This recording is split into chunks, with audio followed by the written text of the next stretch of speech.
एक विशाल पहाड़ी इलाका था। ऊंचे ऊंचे पहाड़, खुले आसमान और तेज हवाएं। उसी आसमान का राजा माना जाता था बाज। बाज बहुत ऊंचा उड़ता था। उसे न भीड़ पसंद थी, न शोर। वह अकेला रहता, लेकिन आत्मविश्वास से भरा हुआ।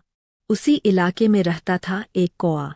कौआ चालाक था, तेज बोलता था और हमेशा दूसरों से अपनी तुलना करता रहता था। वह बाज की उड़ान देखकर अक्सर मन ही मन जलता। एक दिन कौए ने बाज से कहा, तुम खुद को बहुत बड़ा समझते हो। क्या तुम सच में मुझसे बेहतर हो? बाज शांत रहा। उसने कोई जवाब नहीं दिया। कौआ हंसने लगा। चुप क्यों हो? डर गए क्या? बाज ने धीरे से कहा, अगर खुद को साबित करना पड़े तो समझो तुम पहले ही हार चुके हो। कौए को यह बात चुभ गई। कुछ दिनों बाद पहाड़ों में भयंकर तूफान आया। काले बादल, तेज हवा और बिजली की गड़गड़ाहट। कौआ डर गया। वह इधर-उधर उड़ता रहा, लेकिन हवा ने उसे संभलने नहीं दिया। उसी तूफान में बाज बहुत ऊंचाई पर उड़ रहा था। वह हवा के साथ लड़ नहीं रहा था, बल्कि उसे समझकर उड़ रहा था। कौए ने चिल्लाकर कहा, बाज, मुझे बचा लो।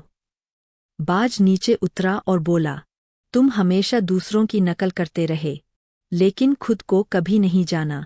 फिर भी बाज ने कौए को पास की चट्टान पर बैठा दिया। तूफान थमने के बाद कौआ थका हुआ और शर्मिंदा था। उसने बाज से पूछा, तुम इतनी तेज हवा में भी कैसे उड़ पाए? बाज बोला, क्योंकि मैंने उड़ना सीखा है, दिखावा करना नहीं। कौए ने सिर झुका लिया। कुछ समय बाद जंगल में खाने की कमी हो गई। सब पक्षी परेशान थे। कौआ हमेशा आसान रास्ता ढूंढता था, दूसरों का बचा खुचा खाना।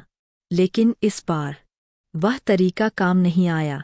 बाज दूर दूर तक उड़ता, मेहनत करता और अपने शिकार पर पूरा ध्यान देता। कौए ने देखा, बाज कभी शिकायत नहीं करता, कभी खुद को दूसरों से नहीं तुलना करता। एक दिन कौआ फिर बाज के पास गया और बोला, मुझे सिखाओ, मैं भी बदलना चाहता हूँ। बाज ने कहा, पहले ये मानो कि तुम कौआ हो। जब तक तुम खुद को बाज समझते रहोगे, तब तक उड़ नहीं पाओगे। कौए ने मेहनत शुरू की।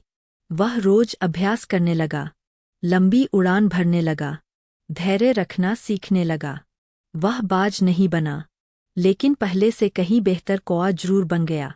अब वह दूसरों से जलता नहीं था, बल्कि खुद पर काम करता था। सीख, दूसरों की नकल करके नहीं, खुद को पहचानकर काम करना चाहिए।